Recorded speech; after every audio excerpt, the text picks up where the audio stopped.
JP का सवाल है, वो तो हमेशा से इस तरह के जो हैं बयान देते आए हैं, सब लोग उनके बारे में जानते हैं और वही कारण है वो कभी आगे नहीं बढ़ पाए। जिस तरह का बयान उन्होंने दिया है ये उनकी ओछी मानसिकता जो है वो दिखाता है कि बेटियों के प्रति, महिलाओं के प्रति उनकी क्या सोच है। और मुझे तो हैरानगी है कि इस तरह का आदमी कांग्रेस का जो है एमपी बन गया। जो कांग्रेस की जो है विरासत किसने संभाली? कांग्रेस की विरासत इंदिरा जी ने संभाली, नेहरू जी के बाद महिला थी ना, पूछिएगा ये आप जेपी जी से। और उनके बाद जो है राजीव जी के चले जाने के बाद किसने विरासत संभाली? सोनिया जी ने संभाली। 24 साल तक जो हैं सबसे ज़्यादा अरसे, लंबा अरसा जो है कांग्रेस की प्रेसिडेंट रही।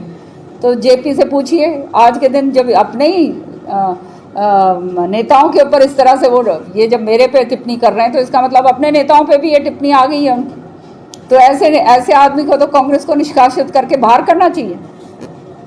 और जहाँ तक श्रुति की बात है, सारों के सामने 2005 के अंदर जब ये सुरेंद्र सिंह जी के चले आकस्मिक निधन के बाद चौधरी बंसीलाल जी ने लाखों लोगों के सामने यहाँ स्टेडियम के अंदर, जहाँ पर वसुंधरा राजे सिंधिया जो उस समय मुख्यमंत्री थी वो थी, हमारी शीला दीक्षित जी जो वो हमारी मुख्यमंत्री दिल्ली की थी वो थी, हुड्डा साहब खुद जो हैं स्वयं वहाँ पर मौजूद थे।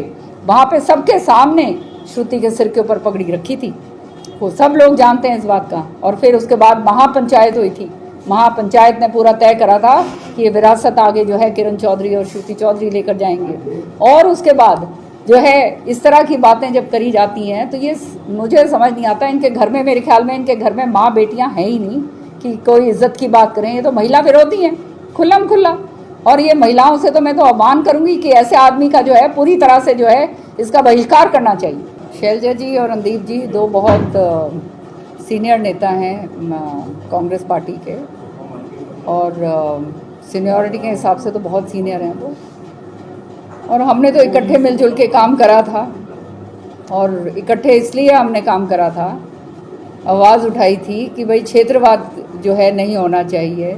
लोग जो हैं, कार्यकर्ता जो हैं, उनका सामान्य काम, मान सम्मान होना चाहिए और उनका काम होना चाहिए। लेकिन वो नहीं हो रहा था जो है। वहाँ पर बड़े दुर्भाग्य की बात है कि जो है वो मैं और मेरा दोनों बाबू बोलते ना, पिता पुत्र के अलावा जो है कोई और तीसरा नज़र नहीं आता।